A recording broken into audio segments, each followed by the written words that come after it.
Radio Cyclo, la première web radio 100% vélo. Salut Rémi.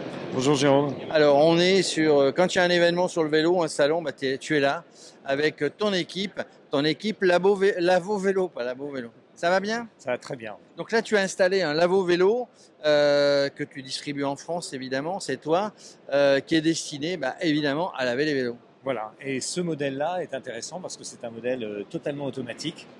Et donc celui-ci nécessite juste qu'on place le vélo dans le lavo-vélo. Et on appuie sur un bouton et le lavo-vélo fait le reste. Et en gros, ça se fait comme pour les voitures, il y a les rouleaux qui avancent, qui repartent, avec beaucoup de douceur évidemment. Toujours de la douceur pour préserver le vélo, pour qu'il ressorte encore plus beau. Alors, on verra après quels sont les clients que vous visez, qui c'est qui s'occupent. Mais en gros, vous êtes super écologique parce qu'on peut tourner en circuit fermé. Au niveau de l'eau, on va mettre peut-être 80 litres au départ et puis après, on va tourner. C'est ça, c'est à peu près toujours la moyenne. 80 litres d'eau, on arrive à laver 50 vélos. Donc sur ce lavo-vélo, on va même mettre un peu plus d'eau. Donc on peut laver un peu plus de vélos. Mais ça fait une moyenne d'1,5 litre, 1,6 litre comme toujours. Et le gros avantage, c'est ça, c'est qu'on recycle l'eau, on la filtre et on peut la réutiliser. Donc écologique évidemment parce qu'on fait du vélo, mais écologique parce qu'on ne va pas reverser l'eau, on ne va pas pomper de l'eau pendant 50 lavages, on va tourner. Innovation peut-être, tu me dis, c'est derrière toi. Il y a aussi on peut payer quand on va le mettre chez un client ou on va le mettre sur la place Bellecour avec les collectivités. Les gens avec leur carte professionnelle, avec leur carte bancaire, vont venir payer directement à lavage. C'est ça, c'est un modèle qui est totalement autonome.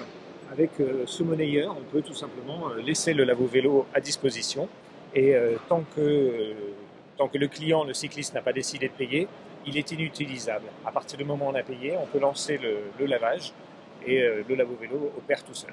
Alors, viens avec moi. Quels sont les clients? Viens me dire. Alors, viens avec moi parce que c'est confidentiel. Mais non, le prix est confidentiel. Mais quels sont les clients que vous visez? Qui sont les utilisateurs?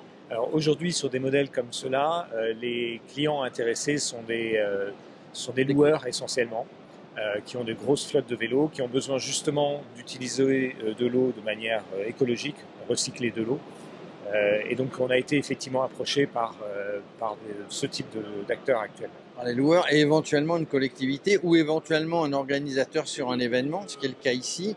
Je crois que tu es en partenariat avec Decathlon du coup, puisque Decathlon a sur ce salon mobilité de roues à Lyon, donc ils font une bourse au vélo comme ils appellent, et les gens ils passent avant nettoyer le vélo. Ouais. Mais ça peut être donc sur un événement qu'on organise et où on va avoir besoin de nettoyer le vélo. Exactement, on a même un double partenariat ici. On a effectivement un partenariat avec Decathlon pour proposer aux cyclistes qui viendraient déposer leur vélo un lavage avec le lavo-vélo. Donc ça, c'est un premier mode de partenariat qu'on propose, qu'on peut expérimenter comme ça. Et le deuxième partenariat que l'on a, c'est également avec l'organisateur du salon pour proposer et proposer un service supplémentaire au salon. Et ça s'est vu dans d'autres salons, notamment en Allemagne, à Hanovre, il y a un lavo-vélo qui est disponible comme ça. Et c'est un modèle qui effectivement est intéressant pour créer un peu plus de valeur ajoutée aux salons et aux exposants. Alors, parce qu'il faut le préciser, il faut laver son vélo, évidemment, parce que les pièces peuvent s'encrasser. D'abord, c'est sympa d'avoir un beau vélo, comme une belle voiture, mais les pièces peuvent s'encrasser, ça peut fragiliser le vélo. Et il n'y a pas que les VTT. Enfin, dès qu'on a un vélo, il faut l'entretenir un tout petit peu quand même. Exactement. Alors, c'est vrai que l'esthétique, c'est la cerise sur le gâteau, mais ce n'est pas ça le plus important pour un vélo. Avant tout, c'est de l'entretenir pour le faire durer. Et donc le faire durer, c'est effectivement nettoyer toutes les petites pièces fragiles qui sont un peu compliquées et pénibles à nettoyer à la main. Pas forcément atteignables, justement. Pas forcément atteignables, exactement. Et avec l'aide justement de brosses douces, de jets d'eau doux, bien adaptés, on arrive effectivement à bien nettoyer ces parties-là. Et l'objectif, c'est de faire durer le vélo plus longtemps. C'est ça notre objectif. Voilà, ça c'est l'objectif principal, parce que ça coûte de plus en plus cher. Il faut les entretenir, on ne change pas de vélo tous les 3 jours.